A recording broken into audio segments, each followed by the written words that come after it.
আর দে দে jail ভেঙে দে গানটা viral হয়, তখন আমার মানে আমি যখন বসে এই গানটা, ওটাও কিন্তু একটা সংগ্রহের সুরে করা, এবং ওটাও আমার গান। দে দে পাল তুলে দে, আপনারা নিশ্চয়ই জানেন যে দে দে পাল তুলে দে একটা গান খুব ইয়ে, মানে ওই সময়টা ওই গানটা খুব বেশি ফেমাস ছিল। হ্যাঁ, 2018 সালে ভাইরাল গান, এবং এটা ওই সময় অনেক ফেমাস ছিল, আমি স্টেজে গাইতাম। তো ওখান থেকে স্টেজ থেকে দেখেই উনি বললেন, ইতিম বাবু ভাই বললেন যে তুই তো এই গানটা খুব ভালো গাচ্ছিস, তাহলে আয় দেখি এই গানটা সুরে একটা আমরা অলরেডি কথা লিখে ফেলি। তো ওইভাবেই সংগ্রহিত সুর। তো তাও সেই মুহূর্তেই উনি লিখে ফেললেন যে আহ, দে দে জেল ভেঙে দে।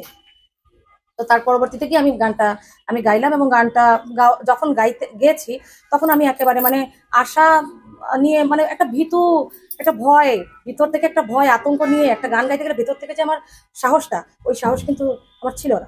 উনি অনেক সময় ঝামেলা বলতে কি, উনি অনেক সময় আমাকে বলতেন যে আজকে এই গানটা গাওয়ার জন্য হয়তো আমার অনেক দিক থেকে প্রেশার আসতেছে, চাপ আসতেছে। তো আমি আসলে পরবর্তীতে গিয়ে যখন দেখলো যে না, আমি আসলে গেয়েই ফেলতেছি, বা আমি সাহস নিয়ে গেয়েই ফেলছি, এত মানুষের প্রশংসা যখন দেশ বিদেশ থেকে কলগুলো আসতো প্রবাসী ভাইদের, তখন আমার কাছে খুব ভালো লাগতো। তাদের কথা তখন বলতো যে আপু, আপনার গান হয়তো বাংলাদেশে হয়তো এরকম হচ্ছে, শুনতেছি যে আপনার গানটা এরকম মানে খুব বেশি সাউন্ড দিয়ে কেউ বাজাতেও পারছে না, বা ইয়ে করতে পারছে না কোনো সমাবেশ ছাড়া, ভালোবাসার জায়গা থেকে। কিন্তু এটা আমরা প্রবাসে অনেক জোরে সাউন্ড দিয়ে, আমরা এই দেখেন লাউডে দিয়ে শোনাইতো যে আপু আমরা এরকম দে দে জেল ভেঙে দিয়ে আমরা শুনতেছি। তো তখন আমার কাছে খুব ভালো লাগতো। সেখান থেকে আমি আসলে ভালোবাসার জায়গাটা, হ্যাঁ ভালোবাসার জায়গাটা, সাহস সঞ্চয় হয়। আর আমার এই গানটা গাইতে গিয়ে তো জীবনে বলতে গেলে অনেক অনেক ধরনের মানে হুমকির সম্মুখীন হতে হয়। আমি একটা মানে নারী, সর্বপ্রথম আমি একটা নারী।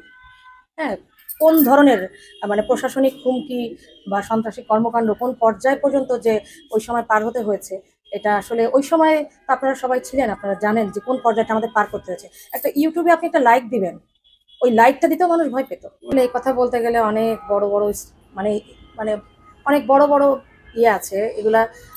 মানে বলতে গেলে এখনো অনেক সময় ওই যে বললাম না যে কমেন্ট বক্সে যখন আমি ঢুকেছি, তখন আমার নিজেরই আমি ভিডিওটা পুরোটা দেখতে পারিনি, কারণ কমেন্ট বক্সে যারা সাধারণরা আছেন, ওনারা তো মনে করেন যে টোটাল বিষয়টা, টোটাল ঘটনাটা জানেন না। অনেকেই জানেন না, হয়তো আমার যারা মিডিয়া অঙ্গনে আছেন তারা বলতে পারবে, মিডিয়ায় তারা জানে বিষয়টা কি হচ্ছে বা কি নিয়ে আমি আসলে প্রেস কনফারেন্স গেছি, ওই পর্যন্ত গেছি।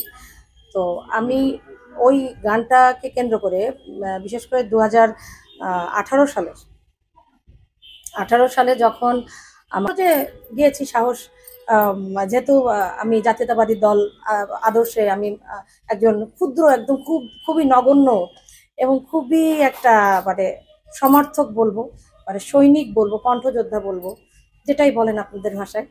তো সেই জন্য সেই ভালোবাসার জায়গা থেকে আমি গিয়েছি।